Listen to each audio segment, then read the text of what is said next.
Hello friends, in the series on the income tax cases, today we will discuss a case which established the saying that taxes are not given, taxes are taken. In the present scenario of assessment proceedings in a faceless regime, it has been seen that the best judgment assessment orders are passed in a way that the assessing authorities do not want to appreciate the evidences with them, and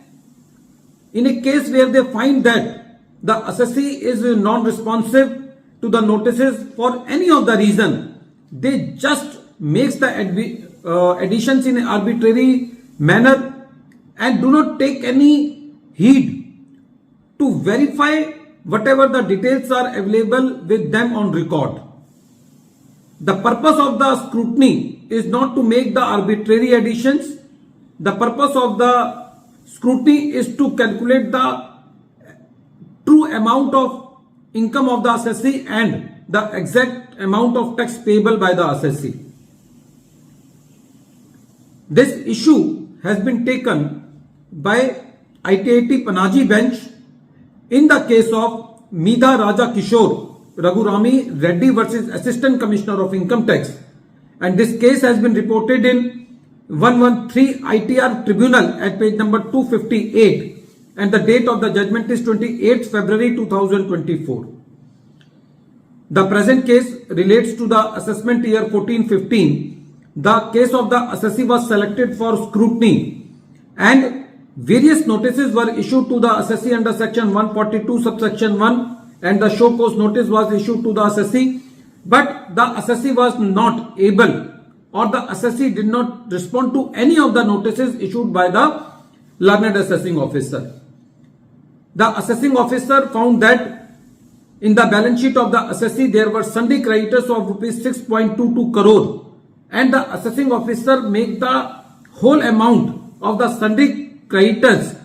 under section 68 as unproved creditors. The assessee carried his matter to the CIT appeal. There is rule 46A which talks about of production of additional evidence before Commissioner appeals if the assessee is not able to give the evidences before the assessing authority, and section 250 which talks about the procedure in appeal says that the CIT appeal has to make a conscious decision about the admissibility of the additional evidence, and if he feels that the assessee was not able to produce the evidences before the assessing authority, then he may allow the admission of the additional evidences, and in case he feels that the additional evidence should not be accepted under rule 46A, then in that case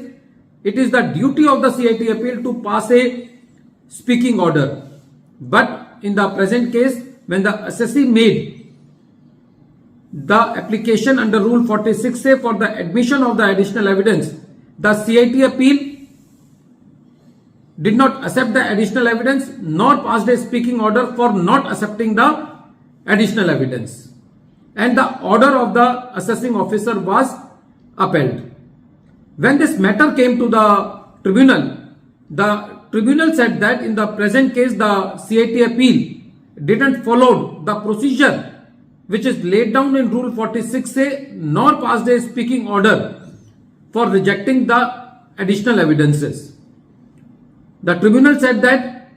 CIT appeal under section 250 has to decide the matter on the merits and do not have the power to reject the appeal of the assessee for non-prosecution. For non-prosecution means that if the assessee did not appear or didn't find the documents, then his appeal should not be rejected in a summarily manner and it should be decided on the merits, meaning thereby that whatever the material is available with the CIT appeal should be decided on the basis of that material. The tribunal said that in the present case, when the assessing officer made the additions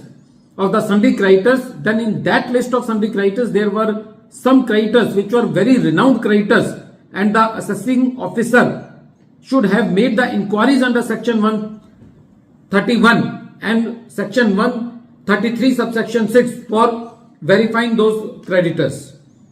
The tribunal said that the assessing officer didn't take the proactive steps to find the exact details, and the assessing officer has grossly failed to understand the facts in totality. The tribunal said that the assessing officer had the access to the return of income of the assessee, and he has not bothered to study the balance sheet of the earlier years which were available to him. The tribunal said that the aim of the scrutiny is to calculate the exact amount of taxes, and it doesn't mean that if the assessee for any reason is not able to submit the details, then the assessment order should not be passed in a very erratic manner. The tribunal said that in the present case there is no doubt that the assessee has not cooperated with the assessing officer, but at the same time the assessing officer has also grossly failed to appreciate the facts and to pass a speaking order. So it is a perfect case that the matter should be remanded to the CIT appeal for fresh adjudication. Friends, from this case it becomes very clear that whenever we are filing the return of income, we should provide the various details like the PAN number of the parties or the address of the parties. So in any case, if we didn't receive the notices for any reason, then at least we can say that the details were available in the balance sheets, and on the basis of that the assessment order should have been passed.